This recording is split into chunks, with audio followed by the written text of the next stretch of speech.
ರಾಯರ ಮಠದಲ್ಲಿ ಅಥವಾ ಮಂತ್ರಾಲಯದಲ್ಲಿ ಈ ತರ ಮಂತ್ರಾಕ್ಷತೆಯನ್ನು ಕೊಟ್ಟಾಗ ನಾವು ಬಾಯಲ್ಲಿ ಹಾಕೊಂಡು ತಿಂದ್ರೆ ನಮ್ಮಲ್ಲಿರ್ತಕ್ಕಂಥ ಯಾವುದೇ ಕಾಯಿಲೆ ಆಗಲಿ ಏನೇ ಆಗಲಿ ಸುಟ್ಟು ಭಸ್ಮವಾಗುತ್ತೆ.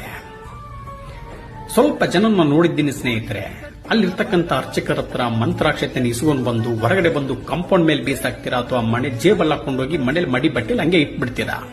ದಯವಿಟ್ಟು ಈ ತರ ತಪ್ಪು ಕೆಲಸವನ್ನು ಮಾಡಕ್ ಹೋಗ್ಬೇಡಿ. ಇದ್ರ ಪವರ್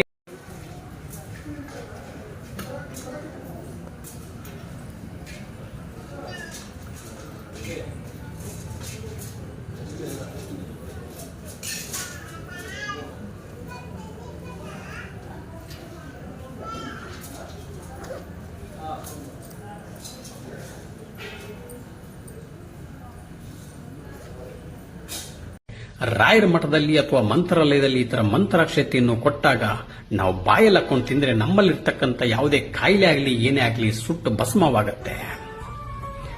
ಸ್ವಲ್ಪ ಜನನ್ನ ನೋಡಿದ್ದೀನಿ ಸ್ನೇಹಿತರೆ, ಅಲ್ಲಿರ್ತಕ್ಕಂಥ ಅರ್ಚಕರ ಹತ್ರ ಮಂತ್ರಾಕ್ಷತೆಯನ್ನು ಇಸ್ಕೊಂಡು ಬಂದು ಹೊರಗಡೆ ಬಂದು ಕಾಂಪೌಂಡ್ ಮೇಲೆ ಬೀಸಾಕ್ತೀರಾ ಅಥವಾ ಮನೆ ಜೇಬಲ್ಲಿ ಹಾಕೊಂಡೋಗಿ ಮನೇಲಿ ಮಡಿ ಬಟ್ಟೆಲಿ ಹಂಗೆ ಇಟ್ಬಿಡ್ತೀರಾ. ದಯವಿಟ್ಟು ಈ ತರ ತಪ್ಪು ಕೆಲಸವನ್ನು ಮಾಡಕ್ ಹೋಗ್ಬೇಡಿ.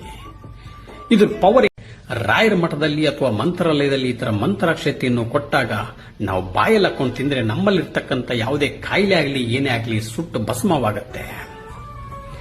ಸ್ವಲ್ಪ ಜನನ್ನ ನೋಡಿದ್ದೀನಿ ಸ್ನೇಹಿತರೆ, ಅಲ್ಲಿರ್ತಕ್ಕಂಥ ಅರ್ಚಕರ ಹತ್ರ ಮಂತ್ರಾಕ್ಷತೆಯನ್ನು ಇಸ್ಕೊಂಡು ಬಂದು ಹೊರಗಡೆ ಬಂದು ಕಾಂಪೌಂಡ್ ಮೇಲೆ ಬೀಸಾಕ್ತೀರಾ ಅಥವಾ ಮನೆ ಜೇಬಲ್ಲಿ ಹಾಕೊಂಡೋಗಿ ಮನೇಲಿ ಮಡಿ ಬಟ್ಟೆಲಿ ಹಂಗೆ ಇಟ್ಬಿಡ್ತೀರಾ. ದಯವಿಟ್ಟು ಈ ತರ ತಪ್ಪು ಕೆಲಸವನ್ನು ಮಾಡಕ್ ಹೋಗ್ಬೇಡಿ. ಇದ್ರ ಪವರ್